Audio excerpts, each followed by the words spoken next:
Hello বন্ধুরা, বাবলি রান্নাঘরে তোমাদের অনেক অনেক স্বাগত জানাই। আশা করি তোমরা অনেক ভালো আছো, সুস্থ আছো। আজকে আর একটা রেসিপি শেয়ার করব আপনাদের সঙ্গে। আজকে গোলাপ জামুন বানিয়ে দেখাবো, ছানা ছাড়াই বানাবো। এখানে গুঁড়ো দুধ নিচ্ছি এক বাটি, এক বাটির একটু কম ময়দা নিচ্ছি। এখানে আমি বেকিং পাউডার নিচ্ছি, দেখুন বেকিং পাউডারটা। আর এখানে আমি সামান্য পরিমাণ বেকিং সোডা দিয়ে দিচ্ছি, অল্প পরিমাণ। এখানে ঘি দিয়ে দেবো।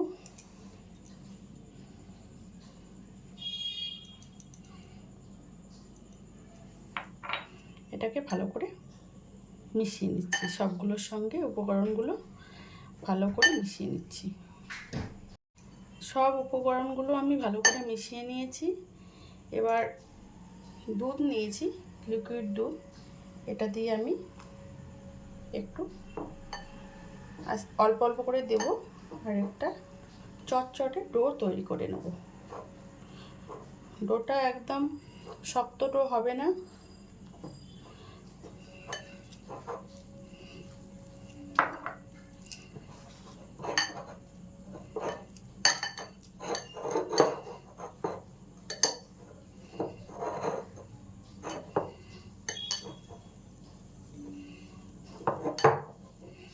দেখুন ডোটা কেমন করে নিলাম। এটা কিছুক্ষণ রেস্টে রাখবো।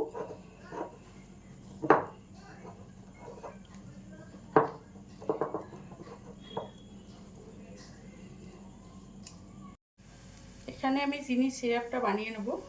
এক বাটি চিনি দিয়ে দিচ্ছি। এখানে আমি এক বাটি জল দিয়ে দিচ্ছি। এলাচ দিয়ে দিচ্ছি দুটো।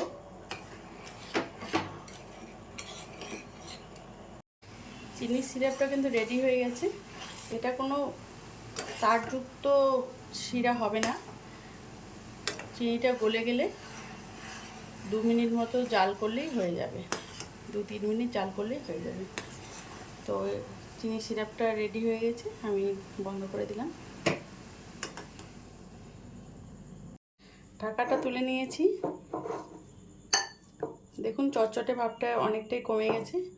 এবার এখান থেকে আমি মিষ্টিগুলো বানিয়ে নেব।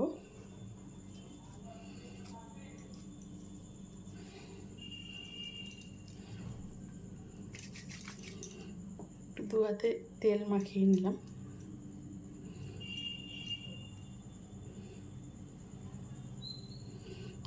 এরকম করে মিষ্টিগুলো বানিয়ে নিচ্ছি।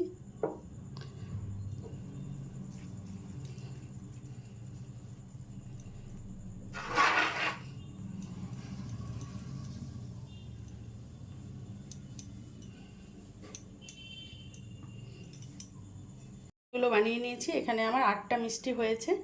তো আপনারা যদি বেশি বানাতে চান, বেশি পাউডার দুধটা নেবেন, আর ময়দাটাও সেই পরিমাণে নেবেন, নিয়ে বানাতে পারেন। কড়াই বসিয়ে দিয়েছি, কড়াইয়ে পরিমাণ মতো তেল দিয়ে দিয়েছি। এবার মিষ্টিগুলোকে ছাড়ব।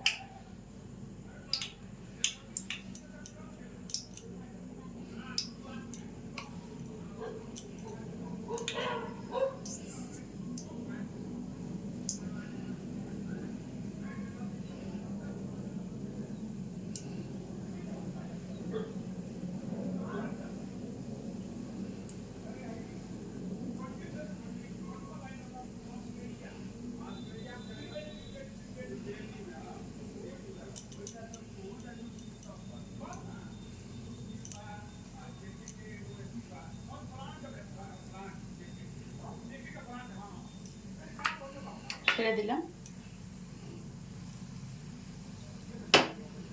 একটু ঘুরিয়ে দিচ্ছি।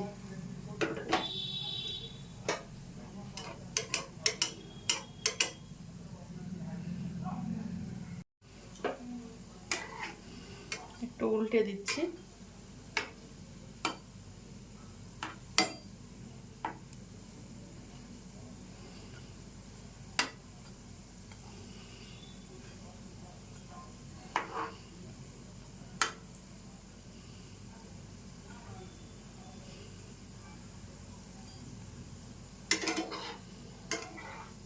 গ্যাসের ফ্লেমটা লোতেই রাখবেন।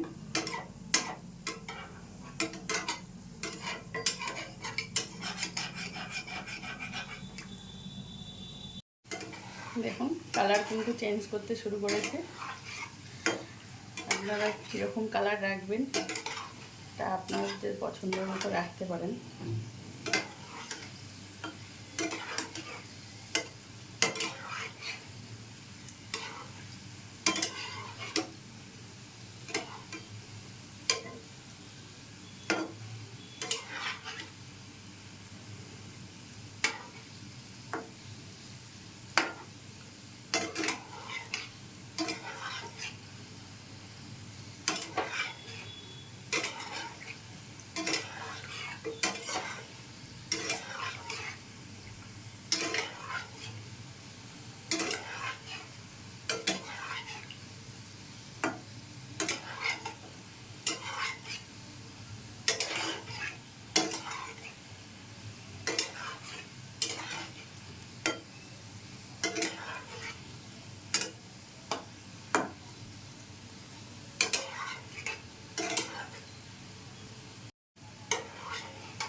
আমি এরকম কালারে নামিয়ে নেব, তো তুলে নিচ্ছি।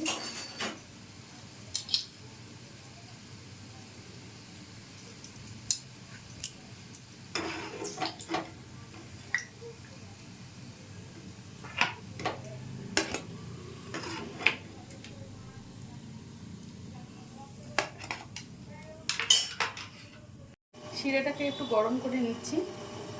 শিরাটা ফুটতে শুরু করেছে, এবার গোলাপ জামুনগুলো দিয়ে দিচ্ছি।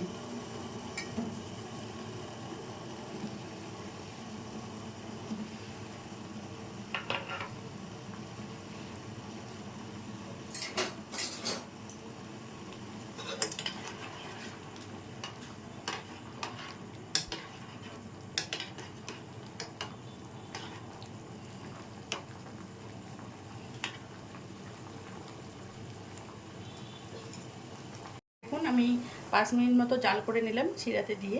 এবার গ্যাসটা অফ করে দেব। এবার 1 ঘন্টা পর আপনাদের দেখাচ্ছি। আমি ঢাকা দিয়ে দিচ্ছি। দেখুন বন্ধুরা, ঢাকাটা তুলে নিচ্ছি। দেখুন মিষ্টিগুলো কতটা সুন্দর হয়েছে।